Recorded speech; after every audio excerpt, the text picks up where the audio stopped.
Welcome to the All Central Podcast. I'm your host, Larry Kirk. I'm joined today by Pastor Jonathan Prothero. It's me. But also, we have special guests with us today in the house. We have Pastor Ryan and Pastor Andrea with us. The next generation. We're going to talk all things next gen today, I believe. Yes. Yeah, exactly. And thank you so much for coming in, guys. Yeah. Really appreciate it.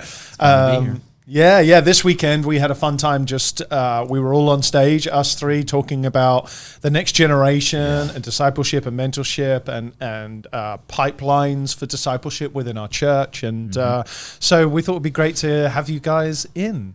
Yeah. I have to say, you guys knocked it out of the park this weekend. Oh, thanks. Home run? Yeah, it was a home run. I think that's huge. It was massive. You guys communicated in such a great way. All three of you did. Yeah.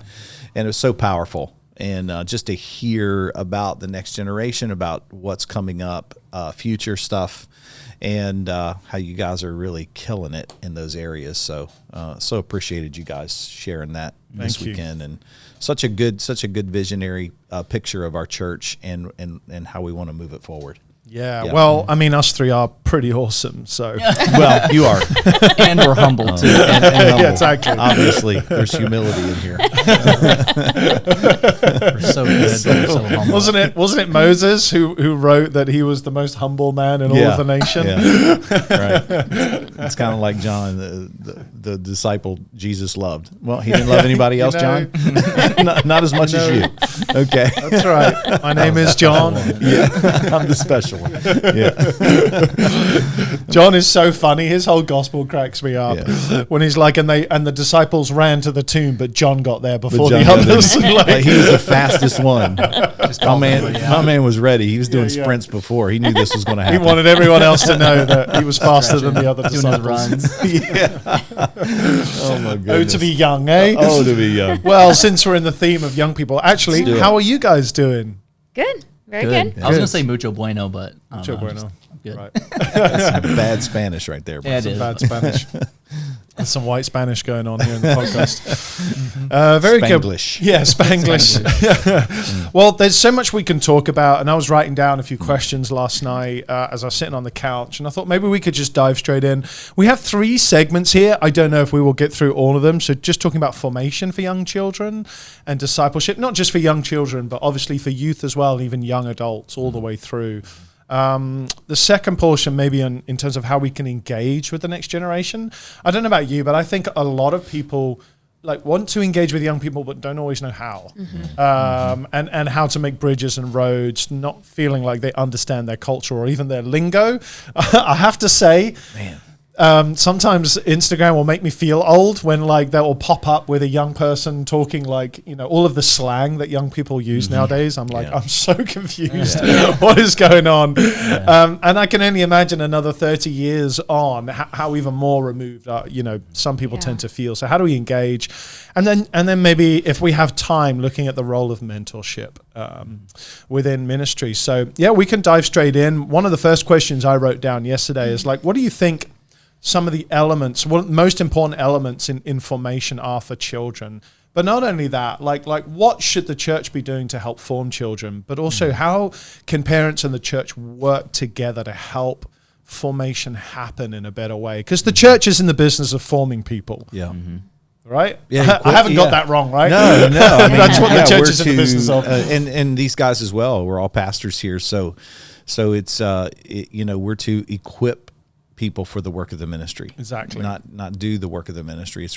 We're an equipping station for people, really. Yeah. When it comes down to it, and they're equipping you guys are equipping the next generation to do it. Exactly. And I think you guys are parents, Andrea and Pastor Larry and Pastor Andrea, and me and Ryan are not parents. No, I'm just consulting now. We've reached that age. 23. The grandkids will come around soon. You get another go. Right now.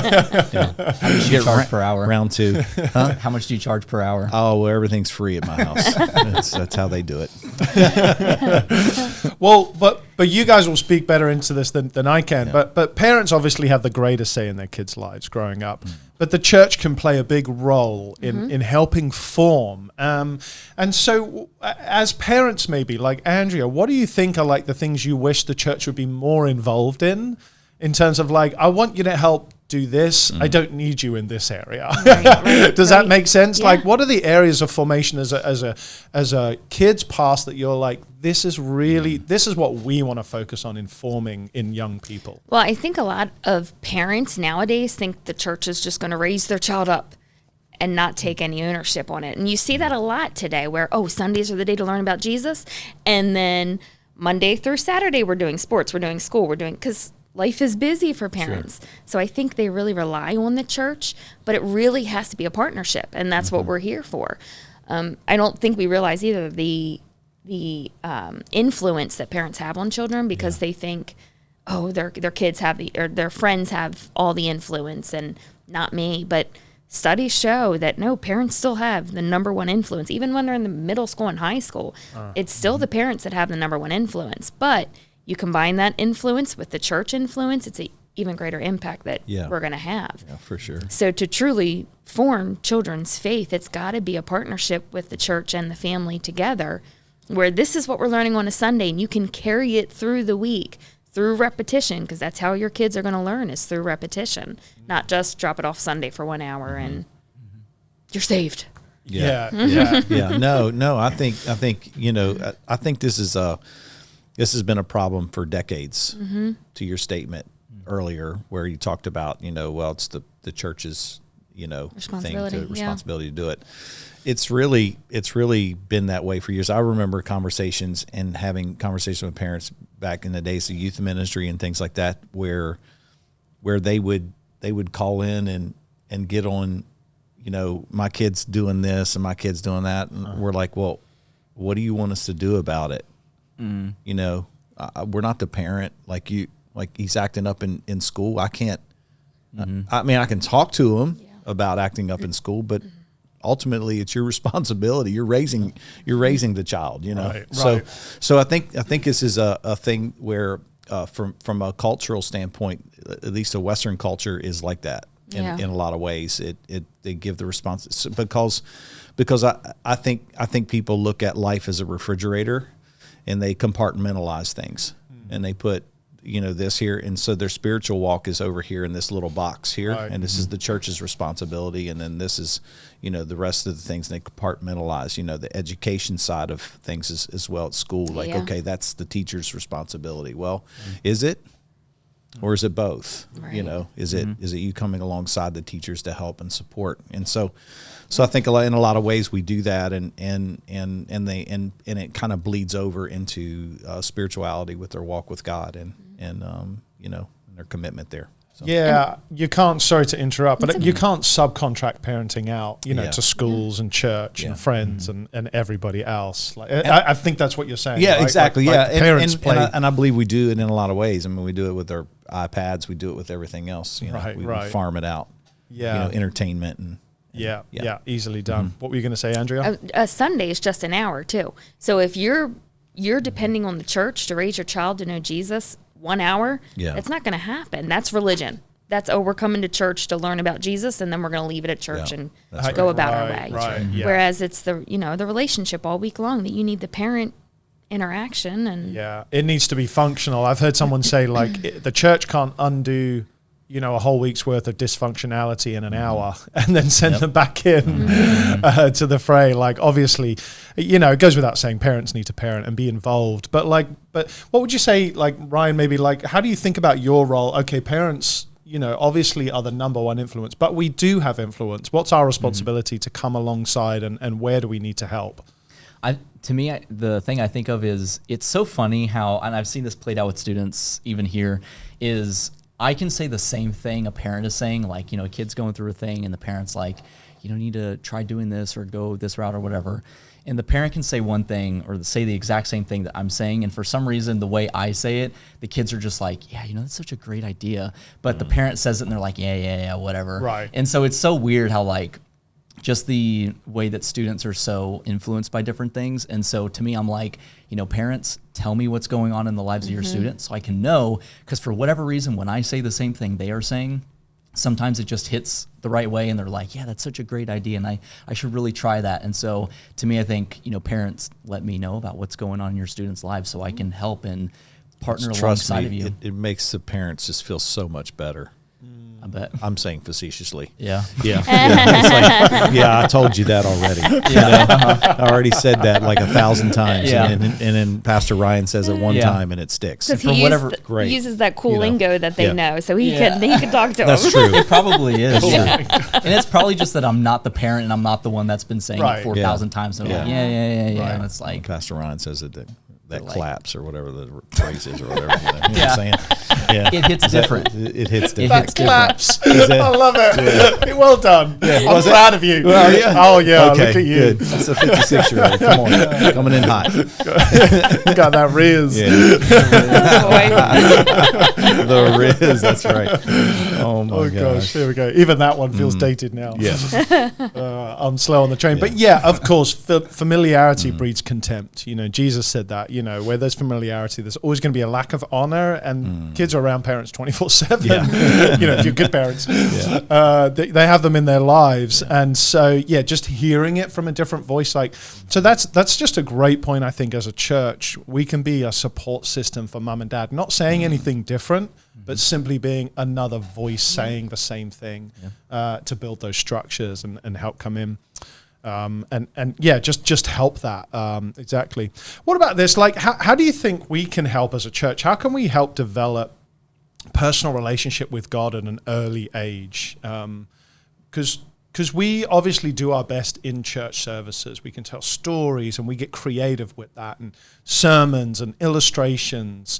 How do we really help people take that home? Like, do you have any like tools or things that you encourage parents to do or something like that? I don't want to lead too much into maybe some of the things that you do, but any thoughts on that, like how we can continue developing at home? Yes, but well, with the younger ones, again, it's all about repetition, preschool and younger. They have to hear it over and over and over, and that's how they learn.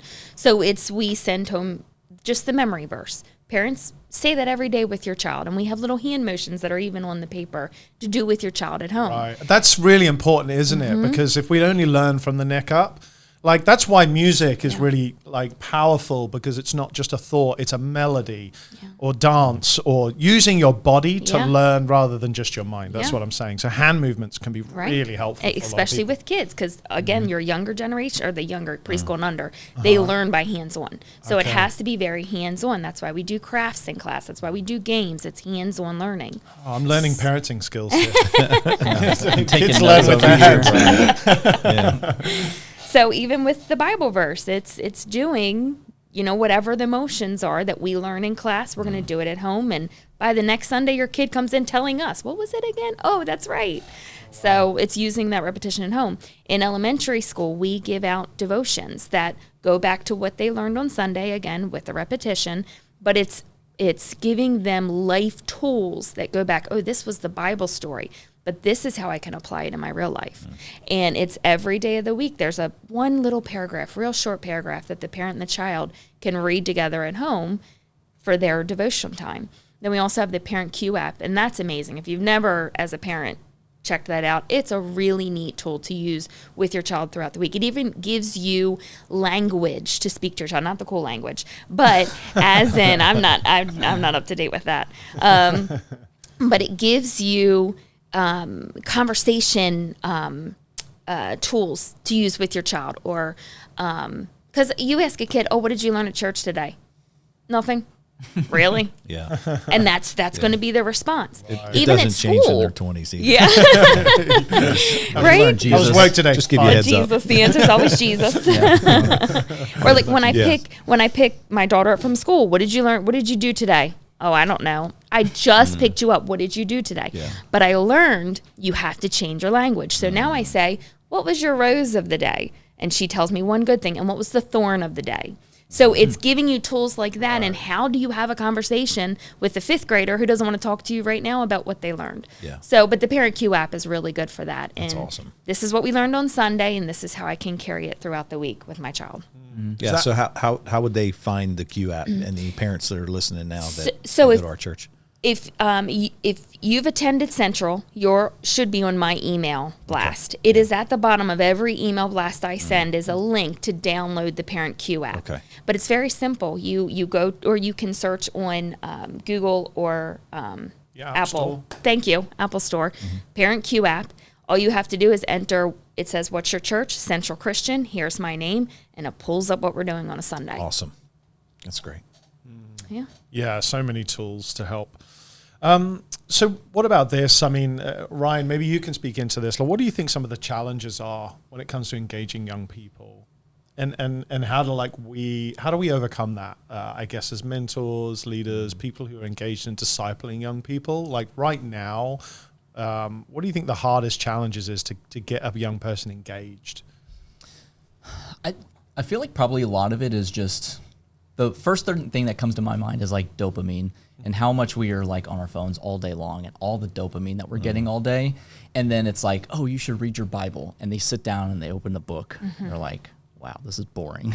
Even if they're like literary and they love reading, just it can feel so like this is boring, And so I feel like a lot of it is trying to help kids reframe a little bit of like helping them realize how much dopamine they're getting in a day and helping them sort of understand just the amount of like craziness that's going on in the world and life, and helping them see how like, doing the basic things really does help them in kind of sort of like inching them along into kind of that getting into adulthood where it's, it's the basic things of like, just read your Bible every day. Sometimes it's boring, but you'll see the effects of it.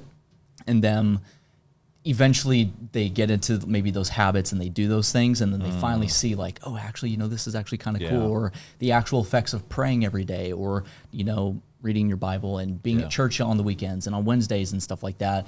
And so just kind of helping them like grow out of the, like, everything's about just, oh, I just want to have fun. And it's just about like doing the fun things, and more of let's help you grow up into adulthood a little bit and see the value and the benefit of like doing the simple things of just, read your Bible a little bit, even if it's a verse a day, the praying and, like the basic things like that.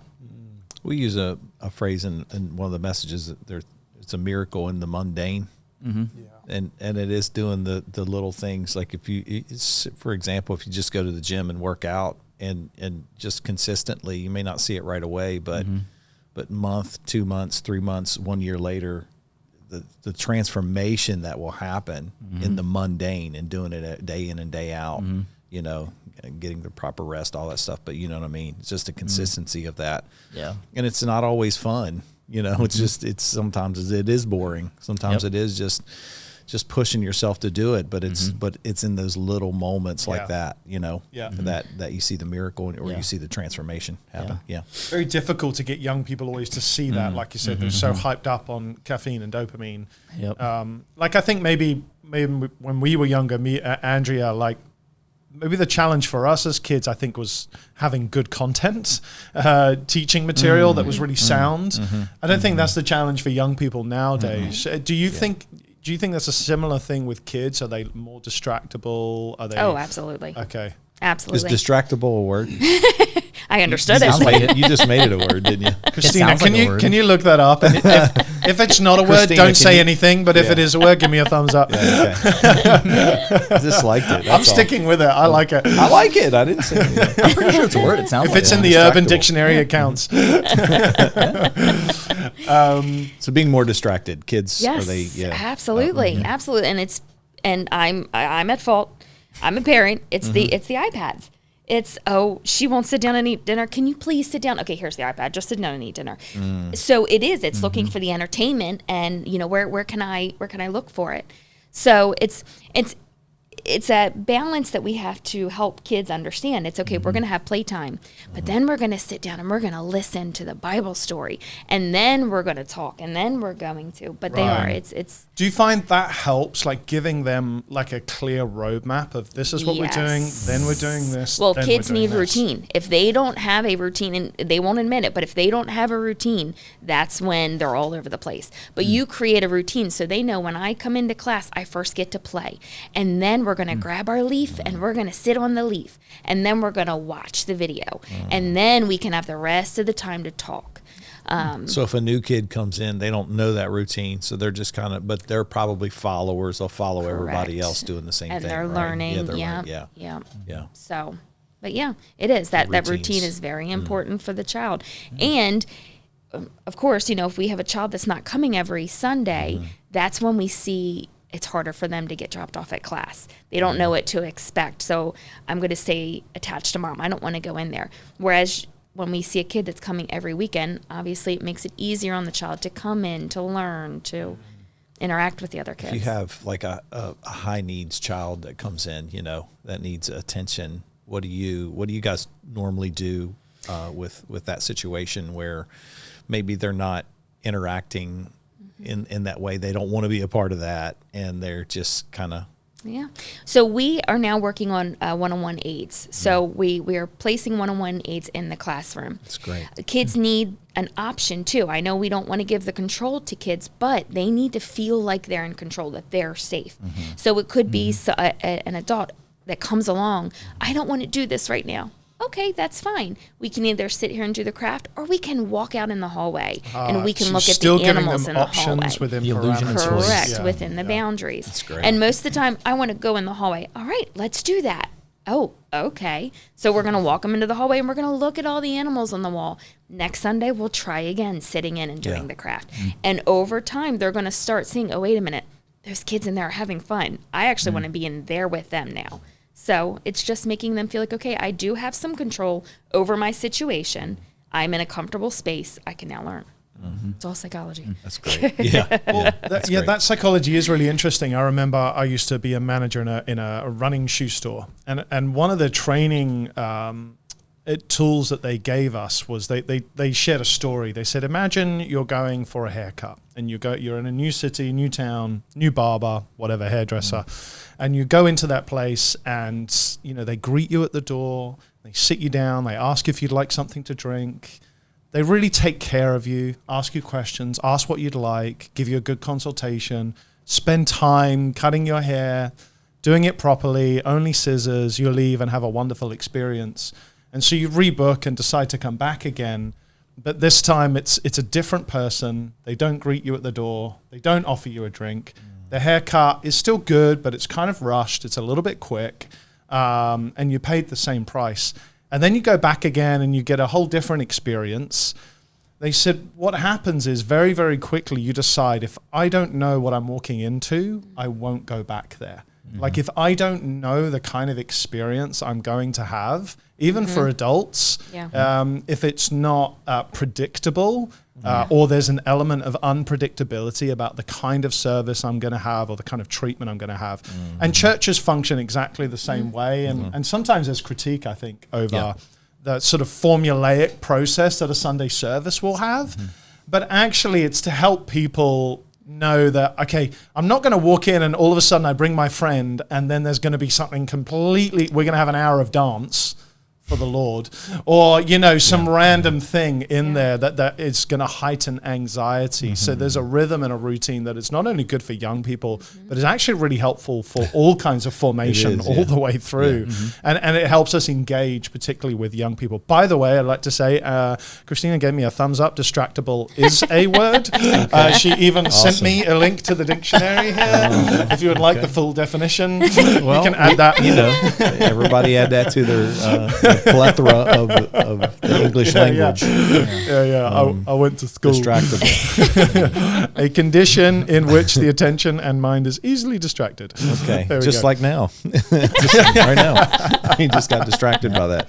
Too much dopamine in my system. He relies on it. He relies on it. Yeah, exactly. So, Pastor Jonathan, you as well, like, what are you seeing with, because, young adults is, my goodness, it is like 18, 19, all the way through. Some people think they're still young when they're 30s, but 40. Oh, Still young it's adult. moving up. Okay. Yes. Well, if you didn't know, that's how old she is. Fine. Keeps me young. I'm happy enough. That was kind of obvious, but what do you find as well? Is it difficult in gathering and the commitment and those levels of because again you have a massive age group there Yeah, totally. And the nice thing about that age group is you get two really distinct generations. And I don't mean distinct sociologically distinct. I mean distinct in terms of you have a generation pre-technology and a generation post-technology. Okay. And not that no technology existed when I was young. Yeah, you act like it was a dinosaur age. The digital age and the birth of the internet widespread really happened. So I jumped on the internet for the first time when I was 14 years old, and many people have that experience, and it was not great when I was 14 years old. It took a long time really for it to kick in and become normalized, and people to use it. So I say all that to say one of the great things, and one of the things I don't know if lots of young adult pastors utilize enough, is you actually have great mentors within the same generation. So you have people who've experienced a slower form of life, a more connected, a more rooted, more relational form of existence. And you have a whole generation of people who haven't really experienced that before. But the great thing is within the 20s, you can have older 20-year-olds really being able to help and mentor younger 20-year-olds and go, actually, there is a different pathway because I've experienced this. And ultimately, I think, the Christian walk, Christian practices are exactly what Ryan talked about. They're almost an anti-dopamine practice. Like the practice of Sabbath is all about slowing down, hearing from God, being rooted. The practice of fasting is about slowing down and being able to empathize with those who do not have in a bodily way. The practice of prayer is about slowing down and being able to listen and tune in to what God is doing. The act of generosity is this idea that the world is not finite, but it's abundant and it's generous, and there's more than enough to go around if I can lock in and find gratitude. So when it comes to young adults, I think the key thing for us in discipleship is getting back to really basic Christian practices for formation in our life. That's good. Discipleship is a practice that we have to get back to. And it's not antiquated either. It's like, even though it's ancient. It's perennial, but it's there's so much wisdom in there, and there's a reason that it has hung around during every empire that has come and gone, and every advancement in technological age that's come and gone, and it will still be here today, and needed more now than ever in our life. The ability to just tune in.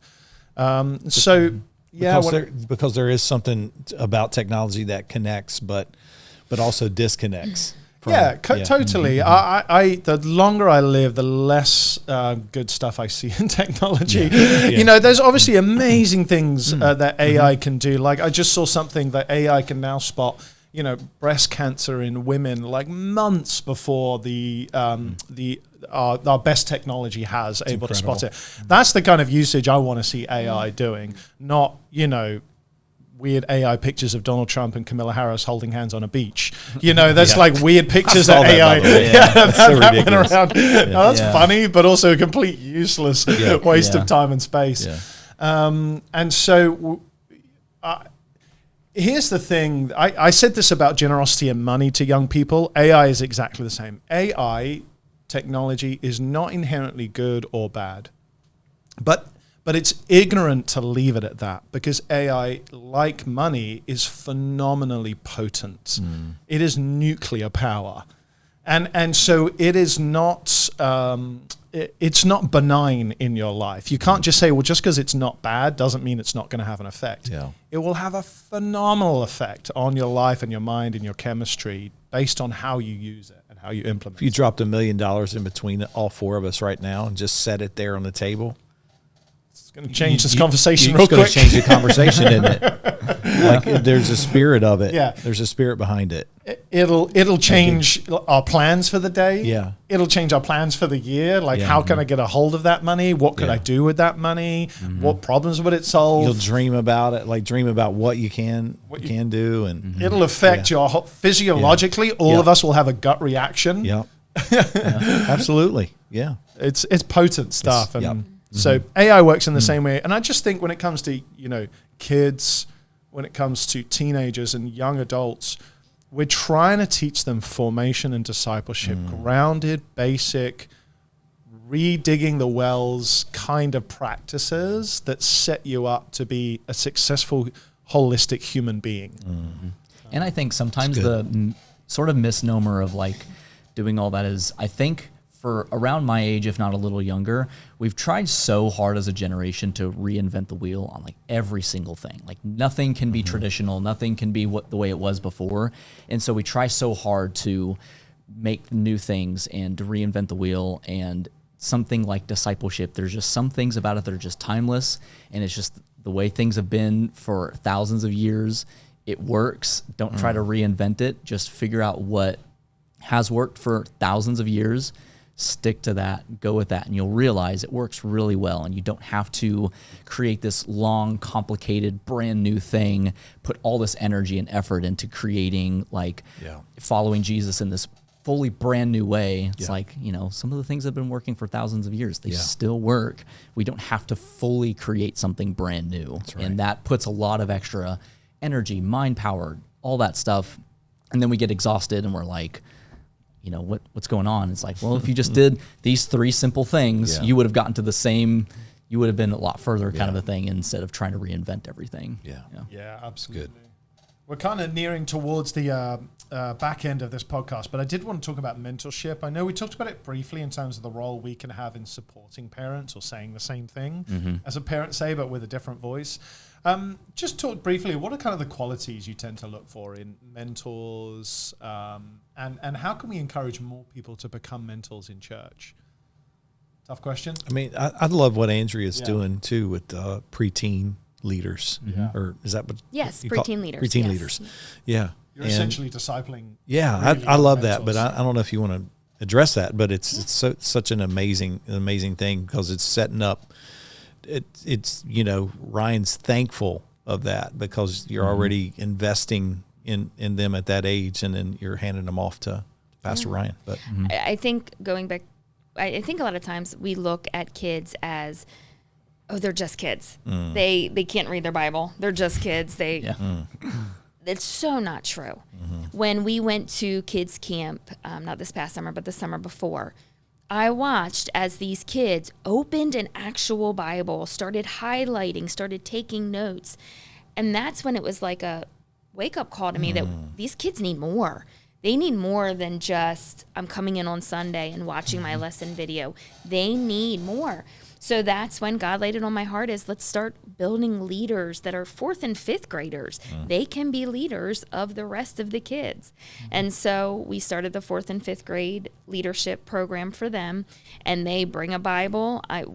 We teach them how to read God's word, how to, okay, if something sticks out to you, take time to highlight, to jot down notes, to pray on it, and to share with others. Look, God showed me this, revealed this to me.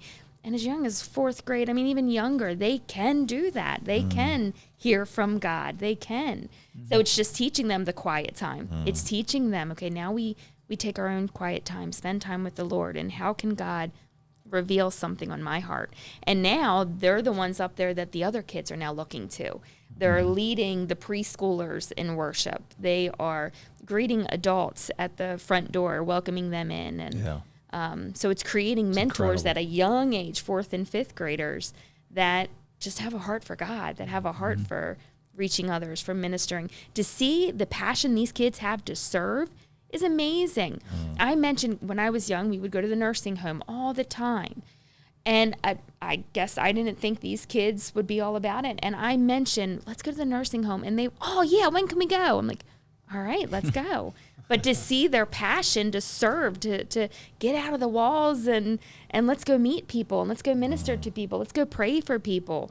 They're excited to do that. That's awesome. Yeah. And I think of like how you're talking about like a preteen leadership group. I think sometimes people can think of like, oh, well, that's just too young to try to make a leader. Because I think we tend to think of a leader as like just a business owner, entrepreneur, like the really like 1% full go-getter. Like they're born leaders, you know, that kind of thought. Yeah, like the really extreme end of leadership, when to me I think like leadership can be that, and it's part of the equation, but it's also just influencing people around you to do the right thing. And 4th graders can 100% do that. They don't have to be a business owner to do that.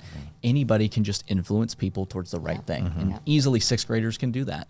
doesn't look the same as like a 12th grader, sure, but they can influence other people around them because, kids have influence regardless of their age. Yeah, the development of that at a young age is incredible, just from a standpoint of, these are their future leaders and leading groups, leading those things at that age level all the way through, and this is the future, what adult church will look like, and so it's developing them now.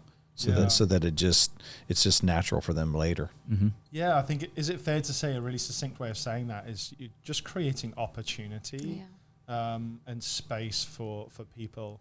I'm amazed how many times there's an opportunity for the leadership or somebody to run a ministry or to serve in an area, and often I think sometimes as church staff we say no on people's behalf, like, oh, well, they won't have the time for this, or I don't want to put that pressure on them, or something like that. And I think giving people the opportunity to say yes to a call or to say no, but at least it's their choice.